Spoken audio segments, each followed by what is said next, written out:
അപ്പൊ ഗൈസ്, അപ്പൊ ഇനി എന്റെ റൂമിൽ ഒരാളും കൂടെ ഉണ്ട് കേട്ടോ. ഞാൻ ഭയങ്കര ഹാപ്പിയാണ്. എനിക്ക് റൂമിൽ ചില സമയത്തൊക്കെ നമ്മൾ മൈൻഡിൽ പഴയ കുറച്ച് പാസ്റ്റ് ആയിട്ടുള്ള കാര്യങ്ങൾ ഓർമ്മ ഭയങ്കര വിഷമം. അപ്പൊ ഇങ്ങനെ ഒരാളും കൂടെ നമ്മുടെ കൂടെ ഒരു ഫെറ്റ്സും കൂടെ വരുമ്പോൾ ഭയങ്കര രസമാണ് ഗൈസ്.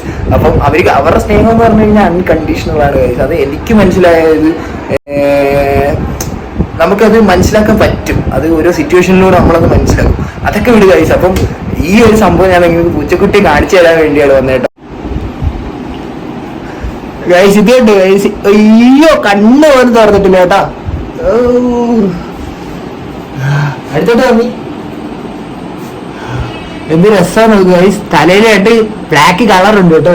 അവളാണെങ്കിൽ എന്നെ ഇങ്ങനെ നോക്കുക. നോക്ക്, കണ്ണ് പോലും തുറന്നിട്ടില്ല കേട്ടാ. കാണുന്നു മമ്മി. അപ്പം ഗൈസ്, ഇനി പോലും എന്റെ റൂമിൽ എനിക്ക് ഒരാളും കൂടെ കമ്പനി ആയി കേട്ടോ. അപ്പം കണ്ണുപോലും തുറന്നിട്ടില്ല, ഇന്നലെ പ്രസവിച്ചതേ ഉള്ളൂ. നല്ല രസമാണ്. പെണ്ണാണ് കേട്ടാ, അല്ലേ? പെണ്ണാണ്. കണ്ട, കണ്ണും ചെവിയൊക്കെ തുറന്നു വരുന്നേ ഉള്ളൂ. വെച്ചോടോ.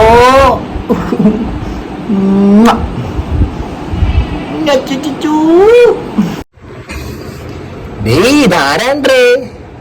ഇതാരാണ് പറ. ഇതാരായി കിടക്കണത്? അച്ചോടാ, കണ്ണു കൊണ്ട് തുറക്കാൻ കിടക്കുന്നത്. ഇങ്ങോട്ട് നോക്ക്. ഇതാരാ ഇത്? പറ, ഇതാരാ ഇത്? പറയടി, ഇതാരാ?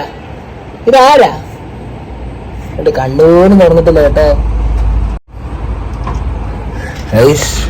നല്ല രസം. ഒരാളും കൂടെ എനിക്ക് കമ്പനി കിട്ടി കേട്ടോ. ഞാൻ റൂമിലൊക്കെ ഒറ്റയ്ക്കാണ്. പിന്നെ എന്റെ മൈൻഡൊക്കെ ഒന്ന് സെറ്റാക്കി എടുക്കാനും ഞാൻ ഹാപ്പിയാണ് കേട്ടോ. ഒരാളും കൂടെ എനിക്ക് കമ്പനി കിട്ടി പുതിയതായിട്ട്.